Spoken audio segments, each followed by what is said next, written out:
umutego karundura, paje 47. Mwene data, niba uri kwigisha ku itorero ry'Abadiventiste umunsi wa Karindwi ari Babuloni, uribeshya. Ntabwo Imana yigeze iguha ubutumwa bumeze butyo ngo ubwigishe. Satani azahora iteka akoresha intekerezo izo abasha kwemererwa kwinjiramo, maze atuma abantu bazana inyigisho zipfuye, icyo ni icya mbere, cyangwa atume bayoba inzira ku ngingo runaka kugira ngo bitume abantu bagira ikanguka ripfuye. Mwirinde ubwanyu, murinde n'umukumbi wose Umwuka Wera yabashyiriyeho kuba baki abarinzi, kugira ngo muragire itorero ry'Imana iryo yaguze amaraso. Reka ngire ikintu mbabwira, kuba umuntu afite amafaranga menshi akaba ari uparika imodoka nziza ku rusengero, kuba umuntu ari we watanze igisenge cy'urusengero, kuba afite amafaranga kugeza ubwo na pasiteri ajya kumusuhuza akamusurisha amaboko abiri, ntago bivuze ko umuntu aba yaraguze itorero. Nta mafaranga abaho yagura itorero ry'Imana. Niyo mpamvu ni ikosa rikomeye ku bayobozi b'itorero kugurisha itorero. Itorero ukarigurisha ku muntu uzi kubwiriza, itorero ukarigurisha ku munyamafaranga, ukarigurisha ku muntu ufite umuryango ukomeye avukamo, uba ukoze ikosa rikomeye. Kandi umwete wacu ntabwo uzagera ku ntego mu gushaka guhindurira itorero riri ku rugamba iryera nk'itorero ryamaze gutsinda urugamba. Hari abantu bashaka ko itorero uyu munsi risa nk'iryamaze kunesha, kandi mu by'ukuri riracyari kuki? Ku rugamba. Hano haranditswe ngo umwete ukoresha wawe nta kintu uzamara. Inyigisho zizeza umuntu ko niyo yasambana bitazamubuza kujya mu ijuru, wemererwa gukandagira amategeko y'Imana ntacyo uzaba. Inyigisho zirimo kubwira abantu yuko bagomba kuva muri analogue y'ubukristo bakinjira muri digitale. Ubu abantu batangiye gutinyuka ibyo batinyaga gukora. Kwiringira TV, ubutumwa bwiza kuri benshi, gukizwa kwa benshi. Matayo 24 umurongo wa 14. Nshimire Imana kubw'ababyawe ubwa kabiri, kandi nshimire Imana kubw'iri itorero rya hano ryakoresheje imbaraga nyinshi. Nshimire Imana yabanye natwe mu gihe cy'imvura idasanzwe, ariko buri munsi uko imvura yagwaga ntitwaburaga abantu bicara mu rusengero ari benshi cyane. Imana ibaha umugisha. Kabuye rero, namwe muri akabuye k'Imana, ushaka kubamenya azakande yumve. Hari imbaraga zindi mufite, kandi reka ngire ikintu mbabwira, icyo Imana muyishakaho muzakibona. Byanga byakunda, nta muntu n'umwe wigeze agira icyo ashaka ku Mana ngo agere gute akibure. Ndagira ngo tujyane mu cyigisho cyacu cy'uyu mwanya, ariko mbere yuko mbabwira insanganyamatsiko, nagira ngo mbasabe, niba hari umusozo mwiza wigeze ubaho, ni umusozo w'aya materaniro turi bugire mu kanya. Bivuze ngo nuramuka ugiye ukaryama, mu mutima wawe uze kuvuga uti Musoni namutuburiye rwose. Hoya, kuko Imana yo musanzwe muyituburira, ariko njyewe ndi umushyitsi, sibyo? Mumbabare wenda nimuntuburire, sibyo? Muze kugaruka. Abantu benshi ndashima, Isabato yabanje niyishize twagize umubare munini w'abantu benshi nyuma ya saa sita. Ndabasaba rero icyo kintu, hari amakorari ari buririmbe, nge navuga ngo ni n'amakorari nkunda, ndaza kuba rero ndyohewe, namwe nyamuneka tuze kuba turi kumwe. Insanganyamatsiko dufite muri uyu mwanya, icyigisho cyacu kiravuga ngo umushinga w'Imana wo gushyiraho itorero ntuzahomba. Umushinga w'iki? Wo gushyiraho iki? Cyokoze abantu barimo kwigana Imana bagashyiraho amadini, bo bitegure kugira gute? Kuko leta zo mu isi zarakanuye. Ariko reka ngire ikintu mbabwira, umushinga w'Imana wo gushyiraho itorero ryayo ntabwo uzahomba. Bibiliya mu byakozwe n'intumwa igice cya 7, igihe Stefano yari agiye guterwa amabuye arimo kwigisha Abisiraheli, yababwiye amagambo ya nyuma bagombaga guha agaciro. igice cya karindwi umurongo wa 38. Kandi Mose niwe wari mu itorero ryo mu butayu hamwe na marayika wavuganiye nawe ku musozi wa Sinayi, kandi yari kumwe na ba sogokuruza, ni nawe wahawe amagambo y'ubugingo yo kuduha. Amen. Hano havuzwemo nde? Marayika udasanzwe watanze amategeko kuri Sinayi. Uyu ni Yesu mbere yuko ahinduka umuntu. Wa kabiri uvuzwemo ni Mose. Mose yarari mu itorero ryo mu butayu igihe Abisirayeli Imana yabahagurutsaga mu Egiputa bajyanye, ntago yabise impunzi, yabise itorero ryayo. Ku musozi Sinayi Imana ntishobora kugendana n'itorero itarihaye amategeko. Kubw'ibyo rero Imana imaze guha Mose amategeko, Bibiliya iravuga ngo Mose ni nawe wahawe amagambo y'ubugingo kugira gute? Yo kuduha. Amagambo make, ijambo ry'Imana, amategeko y'Imana, byombi byiswe amagambo y'iki? Y'ubugingo. Imana yari ifite umushinga mwiza wo kugira ngo mu isi habe itorero. Mu gitabo isomo badusomeye ni isomo nakunze cyane, Abefeso igice cya 3 umurongo wa 10. Bibiliya iravuga ngo kugira ngo muri iki gihe abatware n'abafite ubushobozi bwo mu ijuru mu buryo bw'umwuka bamenyeshwe n'itorero ubwenge bw'Imana bw'uburyo bwinshi. Amen. Mu itorero iyo umuntu ahari amenya ubwenge bw'Imana bw'uburyo bwinshi. Umudamu uzahaza azamenya ubwenge bw'uko umugore yitwara mu rugo. Umukobwa uhari azamenya ubwenge bwo kugira ngo iminsi ye yicume kandi azasoze urugendo rw'ubukumi neza. Umusore urimo Imana izamuheramo ubwenge n'umugabo. Hano hari ubwenge bw'uburyo bwinshi. Niyo mpamvu iyo uvuye hari ubwenge uba utangiye urugendo rw'ubugoryi. Uzabibona uko umuntu agenda ava mu itorero ry'Imana, uko umuntu agenda atandukana n'Imana, utangira kumubonaho ubugoryi utari waramubonyeho. Nta kindi kibitera. Mu kanya mfite igitabo cyitwa Itorero ry'Imana. Mu kanya nsomyemo amagambo akomeye kuri paje ya 2. Nimumushime mwabagaragu b'Uwiteka mwe bahagarara mu nzu y'Uwiteka, mu bikari by'inzu y'Imana yacu. Mushimire Uwiteka yuko Uwiteka ari mwiza, muririmbire izina rye ishimwe kuko ari iry'igikundiro. Kuko Uwiteka yitoranirije aba Yakobo, Abisiraheli yabatoranije kuba amaronko ye.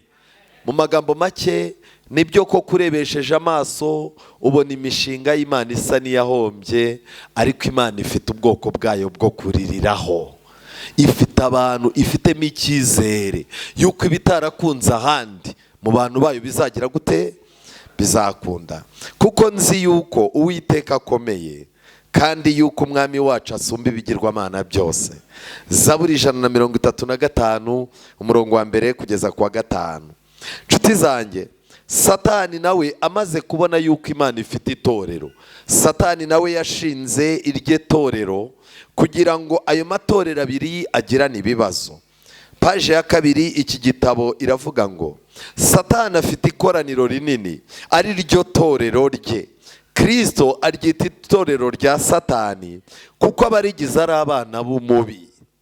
Kugira ngo Satani abone uko agera ku migambi ye, yimakaze ubugambanyi n'ubuhakanyi nk'aho ari ukuri n'ubudahemuka, Satani muri iki gihe itorero rye naryo rirakomeye. Nshuti zanjye, nagira ngo mbabwire ikintu gitangaje. Umushinga iyo wizwe nabi urapfuba, ariko umushinga w'Imana wo gushyiraho itorero ryayo, Imana yawukoze mu buryo budasanzwe. Paje ya 4 y'iki gitabo haranditswe ngo itorero rye rigomba kuba urusengero rwubatswe hakurikijwe icyitegererezo mvajuru. Amen. Urusengero rw'Imana, itorero ry'Imana rugomba kubakwa, gahunda ziberamo zigomba kuba zikurikije icyitegererezo cy'ubwami bw'Imana. Kandi umumarayika w'umuhanga mu nyubako yavuye mu ijuru azanye urugero rwe rw'urubingo rw'izahabu, kugira ngo buri buye ryose ricongwe kandi riringanizwe hakurikijwe igipimo mvajuru. Imana yohereje umumarayika w'umuhanga, marayika ushinzwe inyubako mu ijuru, imuha urubingo, iramwohereza ngo aze mu isi. Narangiza kuri iyo nyubako, Bibiliya ivuga ko twese turi amabuye yubatse iyo nyubako. Ayo mabuye rero aba agomba gucongwa neza. Buriya iyo uri mu bigeragezo n'amakuba, uba uri ibuye Imana yashimye irimo guconga kugira ngo ishyire mu nguni z'inyubako yayo. Kuko twebwe imibiri yacu ni insengero z'Imana. Ndagira ngo nkubaze, ugeze he urimo gucongwa? Bibiliya itubwira byinshi ku itorero, ariko iki gitabo cyantangaje kugira ngo rirabagirane nk'ikirango cy'ijuru, ndetse rikwize hose imyambi y'umucyo irabagirana kandi ifite imbaraga rya zuba ryo gukiranuka. Itorero rigomba gutungwa na manu iva mu ijuru kandi rikarindirwa mu burinzi rukumbi bw'ubuntu bw'Imana. Itorero rigomba kugira gute? Kurindwa. Ibyakozwe n'intumwa, igice cya 20. Pawulo yari agiye gusezera ku bakuru b'itorero bo mu Efeso. Umurongo wa 17 utubwira uko Pawulo yatangiye aganira nabo, ariko Pawulo ageze ku murongo wa 25 avuga amagambo akomeye nifuza ku itorero uyu munsi twese dufata. None dore nzi yuko mutazongera kumbona, abo nanyuzemo mwese mbabwiriza iby'ubwami bw'Imana. Nicyo gituma mbahamiriza uyu munsi yuko amaraso ya bose atandiho. Umuntu w'Imana agomba kubaho akabana n'abantu bose amahoro, abagira inama akayibagira, abaririra akabaririra, abasengera akabasengera, kugeza igihe najya gusoza ubuzima bwe ku isi azavuga ngo amaraso ya bose ntagize gute? Ntandiho. Nicyo gituma mbahamiriza uyu munsi yuko amaraso ya bose atandiho, kuko ntikenze mbabwira iby'Imana yagambiriye byose. Mwirinde ubwanyu, murinde n'umukumbi wose umwuka wera yabashyiriyeho kuba abarinzi, kugira ngo muragire itorero ry'Imana iryo yaguze amaraso. Reka ngire ikintu mbabwira, kuba umuntu afite amafaranga menshi akaba ari uparika imodoka nziza ku rusengero, kuba umuntu ari we watanze igisenge cy'urusengero, kuba afite amafaranga kugeza ubwo na pasiteri ajya kumusuhuza akamusurisha amaboko abiri, ntago bivuze ko umuntu aba yaraguze itorero. Nta mafaranga abaho yagura itorero ry'Imana. Niyo mpamvu ni ikosa rikomeye ku bayobozi b'itorero kugurisha itorero.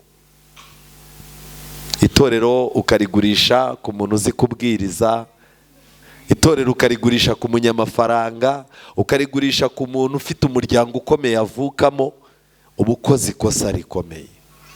Pawulo yarakomeje aravuga ngo nzi yuko nimara kuvaho amasega aryana azabinjiramo, ntababarire umukumbi, kandi muri mwe ubwanyu hazaduka abantu bavugira ibigoramye kugira ngo bakururire abigishwa inyuma yabo.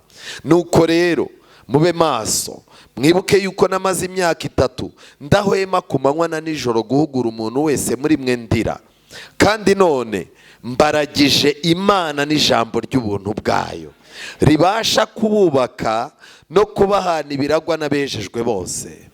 Itorero ririnzwe n'ibintu bibiri.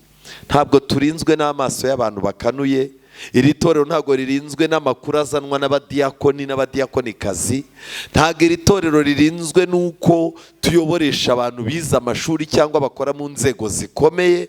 Iri torero ririnzwe n'ibintu bibiri: ubuntu bw'Imana n'ijambo ryayo. Mu gihe cyose ibyo bintu bizaba bitakurinze, uzaba mu itorero ariko itorero ritakurimo. Nshuti zanjye, muri iki gitabo nasomyemo amagambo menshi, ariko turagenda dusangira amagambo make cyane ko iminota yacu yanaducitse. Paje ya 34. Abantu bamwe na bamwe basa n'abatekereza ko nibinjira mu itorero bazabona ibyo bifuza byose, maze bagahura n'abantu bera kandi batunganye gusa. Abo bantu bafite umwete mu kwizera kwabo. Iyo barabutswa amafuti mu mibereho y'abizera b'itorero, baravuga bati twavuye mu isi kugira ngo tutazongera kugira aho duhurira n'abanyangeso mbi, none na hano hari ibibi. Maze bakabaza nka ba bagaragu bo mu mugani bati none urukungu rurimo rwavuye he? Ariko ntitugomba gucika intege, kuko Uwiteka atigeze atwizeza ko itorero ritunganye, kandi umwete wacu ntabwo uzagera ku ntego mu gushaka guhindurira itorero riri ku rugamba iryera nk'itorero ryamaze gutsinda urugamba. Hari abantu bashaka ko itorero uyu munsi risa nk'iryamaze kunesha, kandi mu by'ukuri riracyari kuki? Ku rugamba. Hano haranditswe ngo umwete ukoresha wawe nta kintu uzamara. Imana ifite umugambi mwiza ku itorero ryayo. Bantu b'Imana, nasomye amagambo yantangaje. Iri torero hari umuntu wandikiwe ku itariki 23 z'ukwa gatatu, hari mu 1893. Uyu muntu ngo yari yavumbuye yuko ngo itorero ngo ry'Abadiventiste atari iry'Imana, yari yabyongorewe na Satani. Arangije umuntu w'Imana amwandikira ahereye ku magambo yo mu rwandiko rwa mbere rwa Timoteyo igice cya 4:1. Ni amagambo avuga ngo mu bihe bizaza bamwe bazagwa bave mu byizerwa, bite ku myuka iyobya n'inyigisho z'abadayimoni. Mugomba kwitondera ibi bintu bibiri, kuko ni ibintu Satani arimo gushyushya mu madini yayobye kugira ngo bizabere ikigerageza Abadiventiste umunsi wa karindwi. Icya mbere ni imyuka iyobya, imyuka yo kurondora, imyuka yo kwerekwa, imyuka yo gukora ibitangaza, imyuka yo gutwara abantu bakizezwa ahazaza heza. Ariko noneho ikindi kintu kizamara abantu ni inyigisho z'abadayimoni. Inyigisho zizeza umuntu ko niyo yasambana bitazamubuza kujya mu ijuru, wemererwa gukandagira amategeko y'Imana ntacyo uzaba. Inyigisho zirimo kubwira abantu yuko bagomba kuva muri analogue y'ubukristo bakinjira muri digitale. Ubu abantu batangiye gutinyuka ibyo batinyaga gukora. Mwene data, namenye kuri mu ruhande rw'abavuga ku itorero ry'Abadiventiste umunsi wa karindwi ari Babuloni, kandi ko abazakizwa bose bagomba kurisohokamo. Ntabwo ari wowe muntu wenyine wayobejwe na Satani kuri iyo ngingo, muri benshi. Iyo umuntu atangiye kumva yuko kugira ngo umuntu akiranuke bisaba yuko atera umugongo amategeko y'Imana, bisaba yuko atera umugongo iri torero ry'Imana, bisaba yuko ava mu matsinda y'umuryango w'Imana yabagamo agasohoka, abatekereje nabi. Umutego karundura, paje 47. Mwene data, niba uri kwigisha ku itorero ry'Abadiventiste umunsi wa karindwi ari Babuloni, uribeshya. Ntabwo Imana yigeze iguha ubutumwa bumeze butyo ngo ubwigishe. Satani azahora iteka akoresha intekerezo izo abasha kwemererwa kwinjiramo, maze atuma abantu bazana inyigisho zipfuye. Icyo ni icya mbere. Cyangwa atume bayoba inzira ku ngingo runaka kugira ngo bitume abantu bagira ikanguka ripfuye, maze abashe kuyobya imitima yabo, hanyuma Satani ayibuze kurangamira ku kibazo nyakuri cy'iki gihe.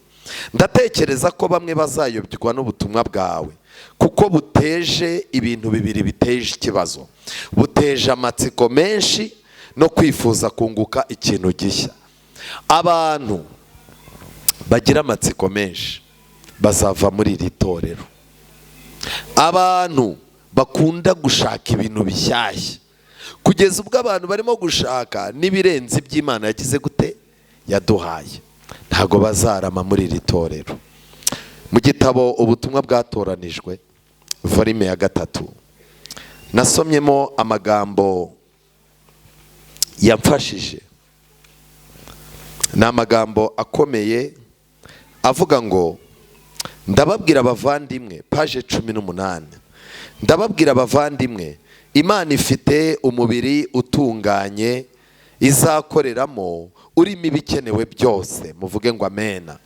Ibintu bikenewe byose ngo umuntu azabone ubugingo, Imana yabishyize muri iri torero kandi biri kuri gahunda. Uyu mubiri ushobora kubamo benshi bameze nka Yuda, uguriza amafaranga akayakwambura, yarangiza ikintu cyose cyitwa amafaranga akemera kubambisha umwami we kugira ngo abone amafaranga. Abameze nka Yuda rero barimo. Hashobora kubamo abahubuka nka Petero, akaguhubukira, akakubwira nabi, akakubwira amagambo mabi, cyangwa akagira igikorwa akora cyo kugukoza isoni. Abo nabo barimo bameze nka Petero, bashobora no kumwihakana baramutse bahuye n'ikigeragezo. Hashobora kubamo abantu bameze nka Yohana, Yesu yakundaga ariko akagira ishyaka ryashobora kuvutsa abantu ubuzima bwabo. Hashobora kuba abantu barakara, yarakara akaba yagukubita ikintu ukanapfa. Barimo. Nyamara umwigisha mukuru ashaka kubagira inama kugira ngo bakosore izo ngeso mbi. N'uyu munsi Kristo aracyakorera itorero rye uwo murimo, abereka akaga kabegereje kandi akabaha ubutumwa bugenewe Laodikiya. Nshuti zanjye, amagambo nifuza gusorezaho ari kuri page ya 20. Mu itorero hari uburyo n'amahirwe byo gufasha abagiye gupfa. Amen. Ndetse no gutera ishyaka abagize itorero aho gusenya itorero rigacikamo ibice. Mu itorero hari amahirwe menshi cyane yo kugendera mu nzira za Kristo. Niba umutima wuzuye ishyaka ryo kugera ku kwezwa n'ubutungane byimbitse, ngaho gendera muri uwo murongo ufite kwicisha bugufi kose n'ubwitange bwose. Ndasoza mbabwira ngo aha hantu Imana yahashyize ibikenewe byose. Icyo uzaburira hano uzamenye ko no hanze utazakibona. Kandi ubushize narababwiye ngo nta kibazo gikomeye nko kurwarira bwaki mu rugo rufite ibintu byose. Mu ijuru Imana ihari ikunda itorero ryayo nk'uko irinda imboni z'ijisho ryayo. Imana yiteguye kukurinda, yiteguye gukurikirana ubuzima bwawe, yiteguye gukurikirana imikorere yawe, yiteguye gukurikirana ibibazo byawe. Ariko nagira ngo nkubwire ibyahishuwe igice cya 3.